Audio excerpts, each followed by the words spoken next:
Nancy Pelosi makes $223,000 a year, worth $202 million. Mitch McConnell, $200,000 a year, worth $95 million.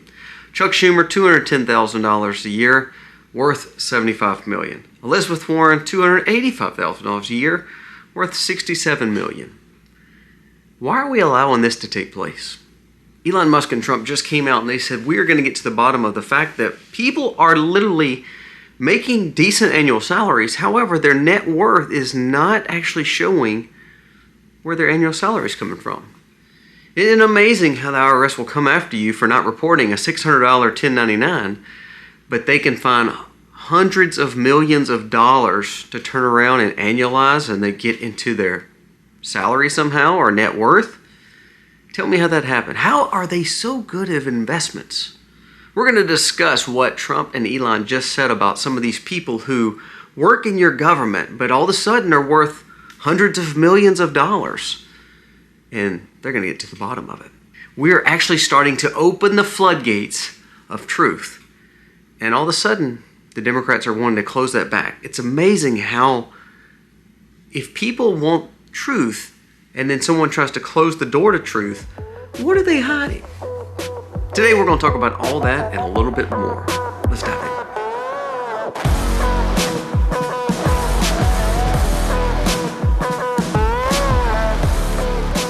Hey guys, welcome to our channel today. Thank you so very much for being here today. If you are new, let us know in the comments that you're new. Also, subscribe to the channel so that way you can be up to date with what goes on. Make sure your bell is turned on. That's a big deal that a lot of people forget. And give us a thumbs up if you like the content and what the words are for today. Our goal is to hopefully gain some wisdom from the stories that we learn and listen to each and every day. And there's some good ones for today. I really think that this is what exposing actually means. And this is what I guess, if we really want truth, we got to be willing to hear it. And then when we're willing to hear it, we got to be willing to act upon it. And what's happening is you're seeing people react to it, but not act upon it. So I think there's some good encouraging things happening, but you're seeing the reaction from the left, and it should be mind-blowing and what it's actually telling you. Also, a warning to Christians. I want to talk about a story with the Catholic Church and also some of the evangelist movement. Again, not to expose what Christianity has done, but what men behind Christianity have done, because what we've realized is there's some funding going to them to keep them quiet about some of the main issues. That's not what the church is for. So let's jump into these issues because it all deals with your money and the taxpayer-funded, Ponzi schemes and laundering. So let's go over that. There's a new report that shows that Elon Musk is wanting to get to the bottom of all this money that people so-called, these bureaucrats who make, $100,000, $200,000 a year, again, a very good income. But how in the world are they worth hundreds of millions of dollars? Well, they say, well, it's because of the investments they've made. How good can investments be, and how can you always win? I don't know of anybody that just goes to the casino and wins over and over and over again, unless they have an inside scoop.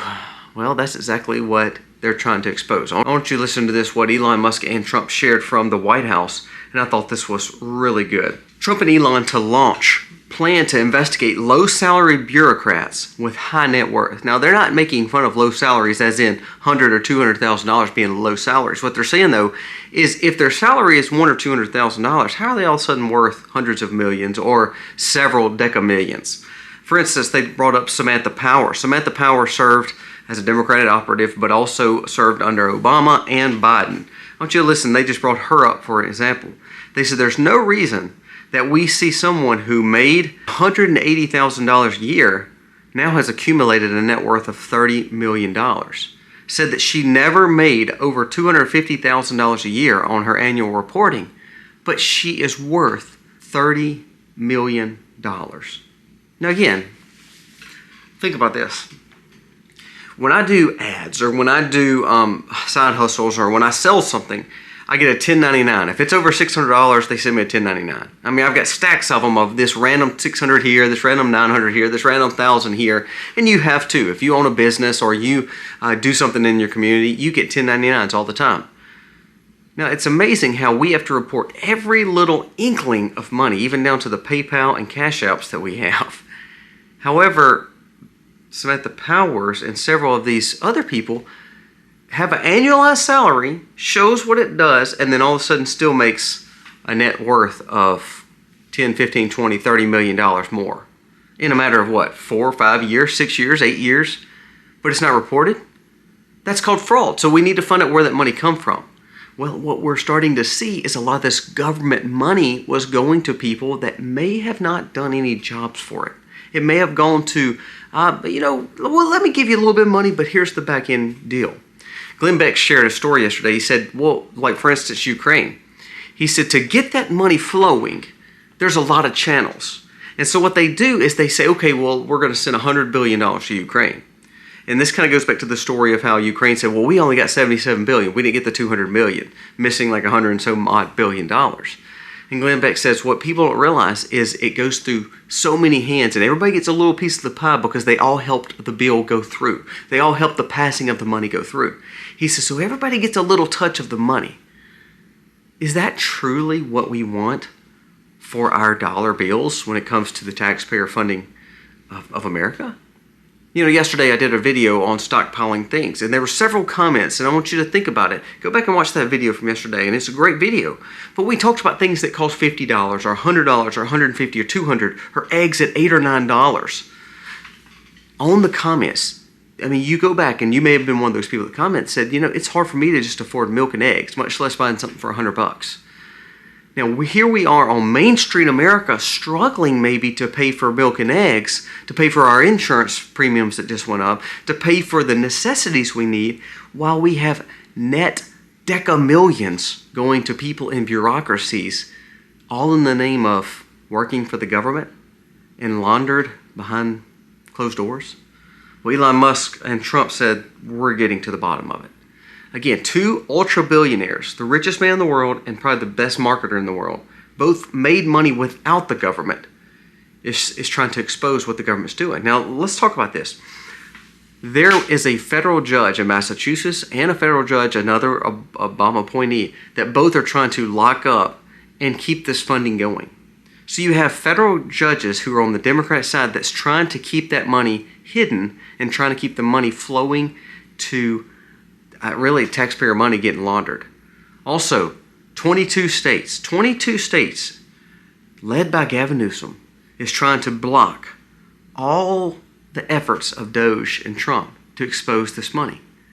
Now, again, if the government wants to come audit my files, if I have a state regulator come into my business, now I'm not saying I'm the smartest guy in the world, but they're not going to find anything that I've tried to hide, as in money, because I'm not doing anything wrong with it. I may be stupid, I may be foolish, there may be stupid stuff done on accident, but I'm not aggressively hiding money. Well, when all of a sudden you tell the government, no, I don't want you to expose anything, I want to keep this hidden, I want a judge to block this, I want to make sure that no one knows what's actually happening behind closed doors, then that means you're trying to hide something. Am I right? I mean, wouldn't you agree with that?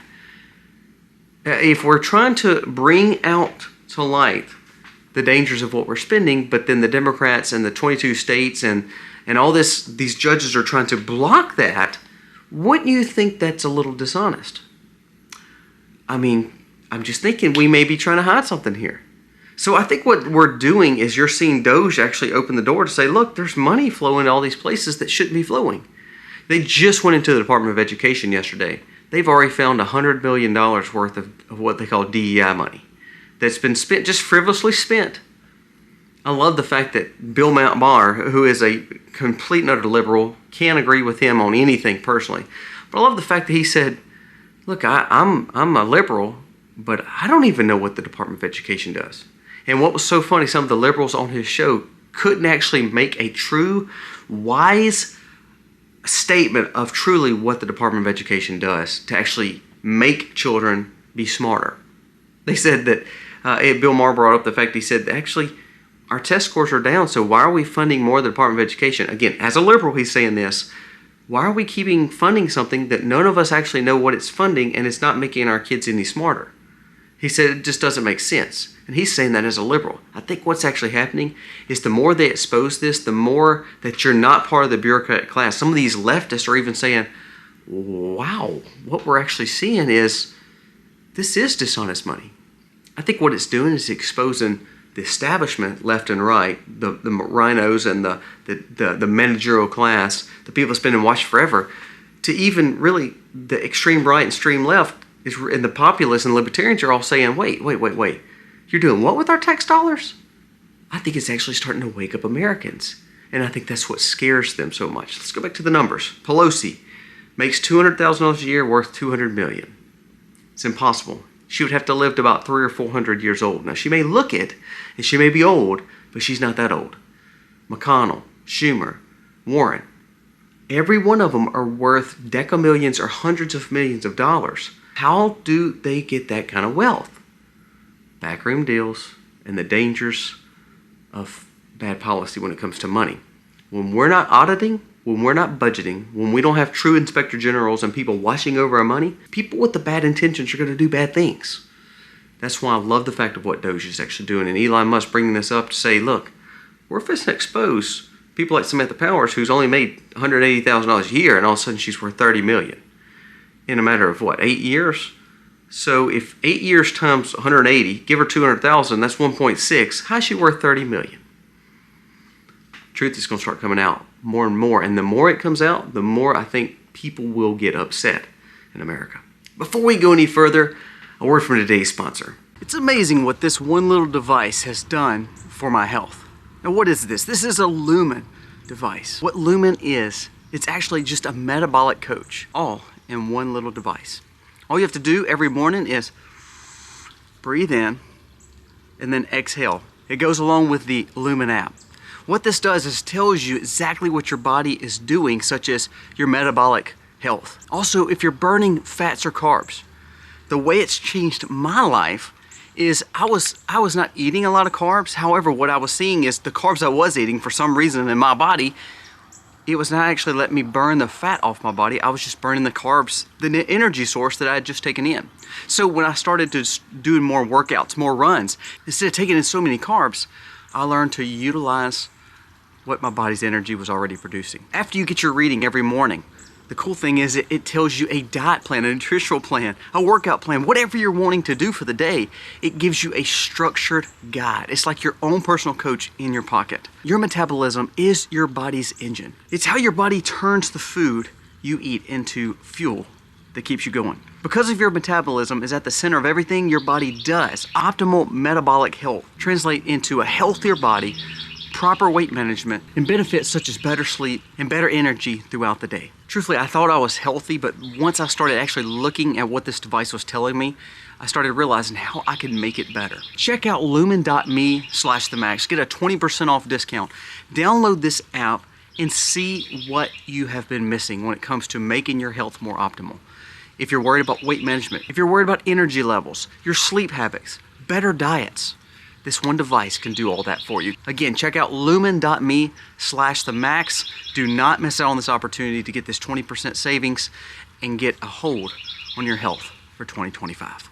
Now, there's a comment made over the weekend that says Saturday is the day.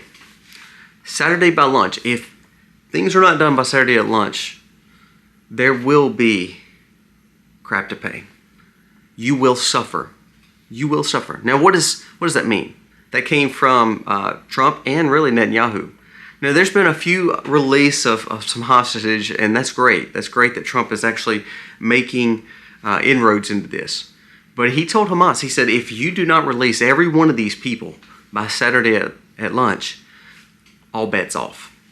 The truce is over, all bets off. And he didn't say America would, but he said, at that point, we're going to unleash Hades. Now, he wasn't saying that he's going to bomb them. What he's saying is, we're going to work hard to annihilate you. I think about the leaderships like Soleimani. I think about what you saw with a bunch of these leaders who became the leaders of all these terror groups. They end up started dying. Like every day there was a new one dying. I think you're going to start seeing that. And so I think what Netanyahu and Trump was saying together is, by Saturday, if we don't have all the hostages released, you better watch your pagers. You better watch yourself. You better know exactly where you're sleeping at night, and you better know who you trust the most, because I believe all bets are off and we're going to annihilate you. So I'm anxious to see what's going to happen Saturday, because that's a big threat. And Trump really doesn't make threats as much as he actually makes promises. So when you hear these conversations, what's going to happen? Well, Pete Hegseth, for instance, is at NATO this week, and he said, we're no longer policing the world. We're no longer going to go out and try to do these massive gatherings where we're just sitting around and policing. He said, we will go in, do the job, complete the task, get out. And so when you start hearing that kind of bold and bombastic way, and you think of what Trump did with Soleimani, you think about the pager situation with Israel, what you actually may see is a very sudden and quick in and out, or a strike, or a dismantling of a terror group from a very precise situation. Now, what I mean by that is you're not going to declare war, and you're not going to see thousands of troops go over, but you may see a rescue of these hostages. I believe you're actually hearing a threat from Trump, and Trump so far, now remember, the last, 3 weeks, 4 weeks since he's been in power, everything that he has pretty much promised, he's done. I want you to listen to a comment that I thought was huge. There was a story done on Donald Trump that a lot of people don't know. And they said when he would do an event, he would make an announcement and a promise, and he would write that on like a sticky note, and he built a wall of these promises. And then what he would do is go through and say, okay, we're going to do this one, we're going to do this one. Now, that was from an insider, and they were saying this man's actually keeping these promises that he promised people. What you're seeing is a man who is on a mission, that no matter what you think of him, he's doing the job that he was elected to do. It says overwhelmingly 73% of Americans see him for what he's doing and applaud him for actually holding to his promises. Now, 73 is way more than his approval rating. 73 is way more than who elected him. What they're saying is even the never-Trumpers, even the people who may not agree with him, they're saying, you know what? This guy's actually doing what he says he is going to do. What other politician has done that? So I think more people are even starting to respect the fact that, wow, he's actually doing a job. Did you see Caitlin Collins? Caitlin Collins is a CNN anchor who is absolutely a joke and horrendous. But she went on a night show with, I think, Seth Meyers or whatever, and she said, it's amazing. I feel like we have to work 7 days a week. I mean, I feel like Trump's always doing something, and we don't get that weekend break like we did with Biden. You think? The leader of the free world actually is working and not sitting on a beach or laying in a retirement home like Biden was doing? He's actually doing the job? And the news anchors of CNN are just, blown away. She couldn't eat breakfast one day because she had to get to the White House because Trump was actually working before 8 o'clock. That's what true leadership is. This is what leadership does, is they set policy. Scott Bessent, Trump, Elon Musk, Vivek, let's see, who else? J.D. Vance, David Sachs, Bhattacharya, RFK. The list goes on. These people made money not in government. These people made money in the private sector doing the work. So it's a meritocracy, meaning they earned their positions before government. So now they're working hard for government. And for instance, Trump and Elon, I know we're not taking salaries. So it's like they're actually doing jobs to benefit American people and not taking taxpayer-funded situations. Unlike your politicians that you elect to Congress, where they're making money and then also taking your money somehow because they're worth hundreds of millions of dollars. That doesn't just happen. So that means they're taking advantage of you in several different ways. Now I'm going to go to two more stories, and this one kind of goes along with your money, and then we're going to end up with one more story on the workforce. And I think one of the things that Trump's going to really have to deal with in the next few days and weeks and months ahead. Michael Schellenberg shared this. It says, Musk asserts that without proof, the bureaucracy is rife with fraud. Seriously, I mean, the GAO under Biden realized that there was $223 to $521 billion per year of fraud that they needed to get a handle on. They audited and realized there was loss. New York Times was trying to make fun of Elon Musk for not doing anything that the Biden administration didn't even know. And listen to this. See, here's the difference. This is what politicians do. So the GAO, the government basically that audits internal affairs, basically, or inspector generals, basically the GAO that understands money sees that there's fraud in the system. So under Biden's watch, they saw that there was $200 to $500 billion worth of waste. And guess what? They did nothing about it. So what makes it even worse is not the fact that they didn't know the fraud was going on. The funny thing is New York Times just exposed the fact that they actually knew fraud was going on and they still allowed it to take place. That's what corrupt politicians do. That's what the Dick Durbins, the Mitch McConnells, the left and right now, that's what all these people do.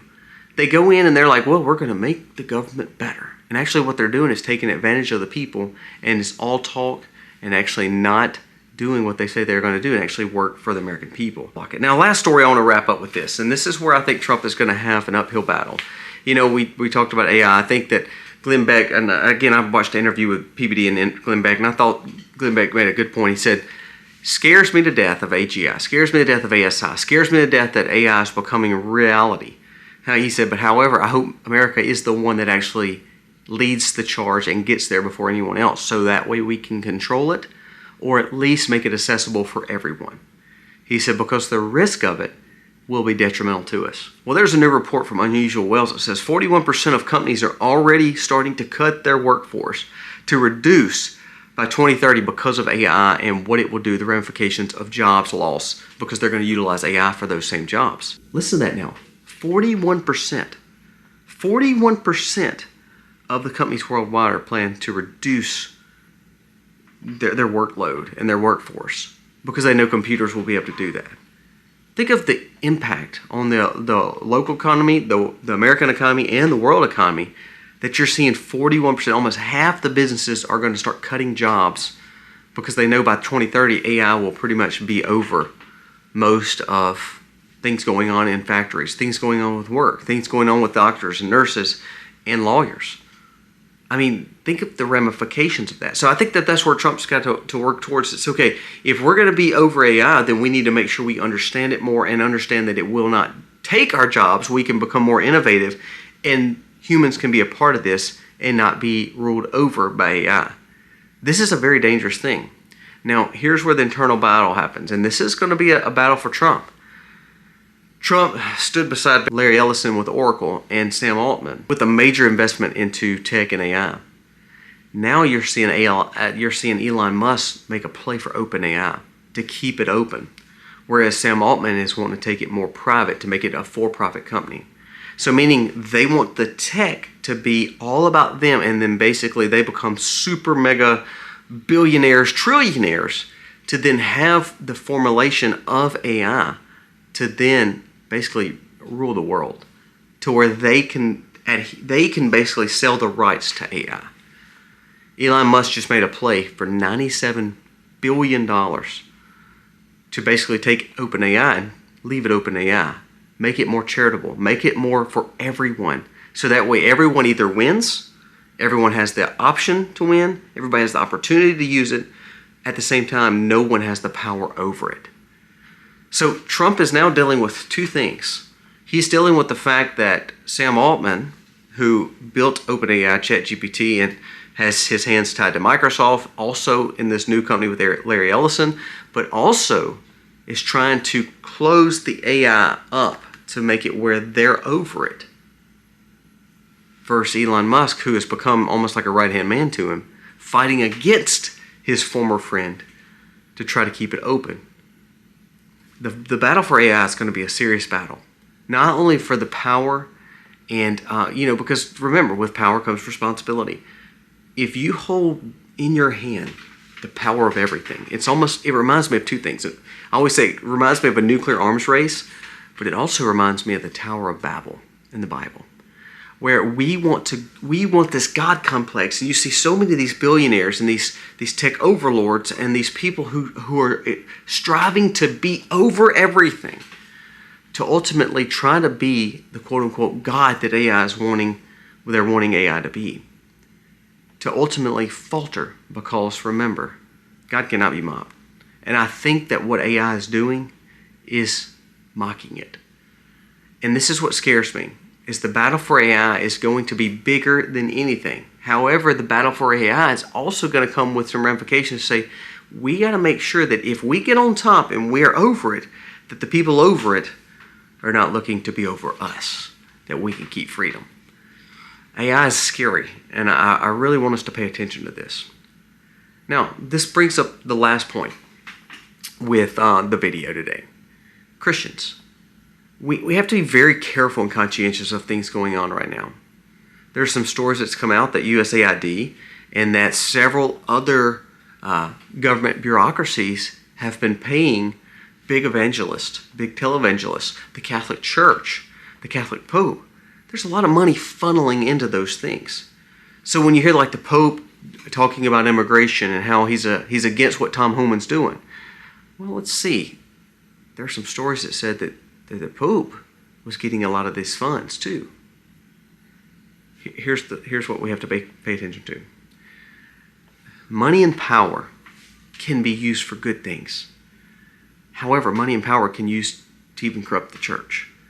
And we have to be very careful of conservatives, of populists, of freedom-oriented people, of politicians, of even Musk, of who we are. Because what we're getting with power and money, sometimes we start losing our way. You ever seen politicians, and I say this all the time because we elect people to Congress and they look gung-ho and they look like they're going to do a good thing and they get to Washington and they end up being just like the swamp. I think of Dan Crenshaw for sure. But there's a lot of people like that. And so what happens is the power and money supersedes actually their principles. I think AI and I think money from the government that's now being exposed, both of those things can cause a major problem for the movement of freedom, Christianity, conservatism, and also just to make sure that everybody has an open playing field. We want true, full transparency. There's a lot of things I worry about with Elon Musk, and I know he will be the first trillionaire, but one thing I think was huge was the fact that he's wanting to expose this, but the biggest story to me is the fact that he's trying to buy the OpenAI platform to keep it open versus trying to see it closed up.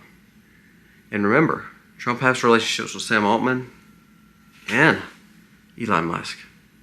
So I think you're going to see a very unique situation set up here to what AI and how AI is going to be.